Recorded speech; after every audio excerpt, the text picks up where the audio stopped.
Aujourd'hui, on est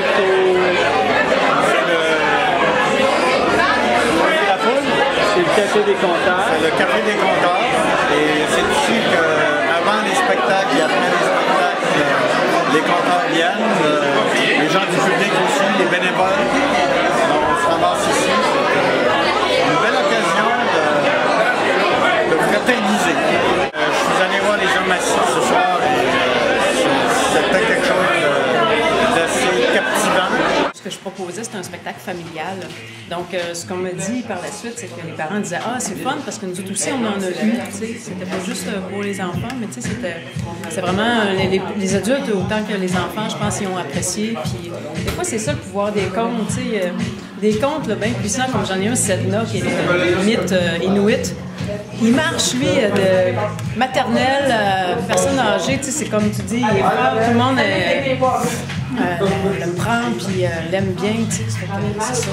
Donc, ce matin, ce que je proposais, c'était des contes autochtones, ça s'appelait Sur les traces de Ojemaskwa. Puis c'est parce que c'est le conte qui a fait que je me suis mis à compter. Parce que moi, je savais même pas que ça existait, le métier de conteur. J'avais fait ça par hasard, cette histoire-là, dans un cabaret. Puis on m'a demandé de le faire à une autre place, puis ça, puis ça. Ça m'a amené ici, tu sais. Ça fait que c'est un petit peu mon compte fondateur à moi, là. Puis donc c'est ça que je proposais ce matin aux enfants, des contes, des légendes amérindiennes du Québec. C'est un regard, en tout cas, ça pose un regard sur le sort des vieux, de ce qu'on fait avec nos vieux. Donc, dans un village, on jette des vieux dans un précipice. On s'en débarrasse quand ils sont inutiles, quand on les pense inutiles. On aime bien le message que porte cette histoire. Parce qu'aujourd'hui, nos vieux, on les place dans des foyers, on s'en débarrasse pratiquement, puis on les oublie, on les écoute moins. C'est comme deux histoires qui s'avancent ensemble, qui viennent se souder. Donc, ça raconte une tête. Il y a plein de musique liée à ça, avec le thème qui est lié à ce moment-là. Mais les Charbonniers étaient une grande inspiration pour les œuvres-là.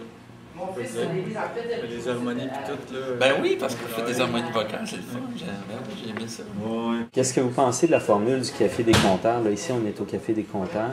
Elle est dangereuse. Le soir, dangereuse.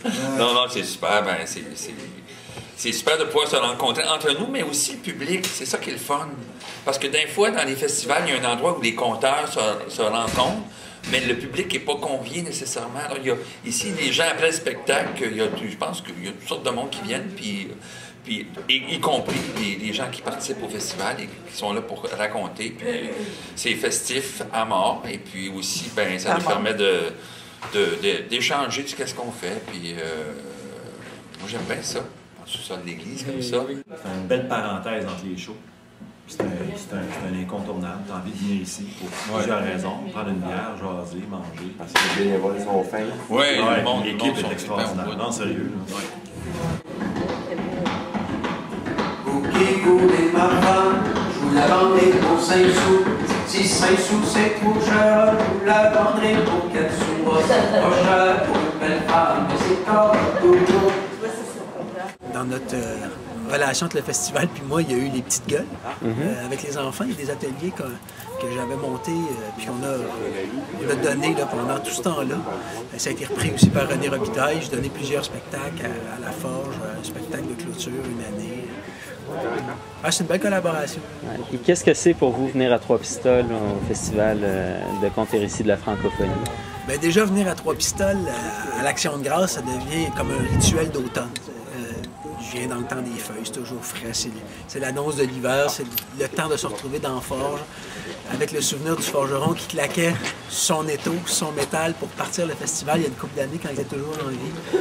C'est des visages aussi que je retrouve, les gens du comité organisateur. Il y en a plusieurs qui sont là depuis le début, des bénévoles aussi, des visages qu'on croise, puis c'est pour moi une halte dans mon année. À l'automne, c'est à Trois-Pistoles que ça se passe, là, à l'Action de grâce. Okay. Et votre spectacle de cet après-midi, c'est un spectacle solo. Ouais. Donc là, on sort là, du contexte, là, justement, où on parlait des petites gueules, etc. C'est vraiment un spectacle François Lavallée qu'on voit tout à l'heure. Qu'est-ce qu'il y a dans ce spectacle-là? Le spectacle que je vais présenter, il s'intitule Histoire avec un S.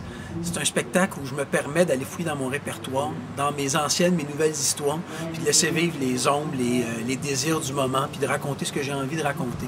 Avec une chaise, un verre d'eau, tout simplement. Des fois, je suis accompagné d'un musicien. Aujourd'hui, je vais être en solo, comme un grand, puis je vais raconter 5 ou 6 histoires. C'est sous la forme d'un récital. Nicolas Pelsimègne pour l'Horizon à Trois-Pistoles.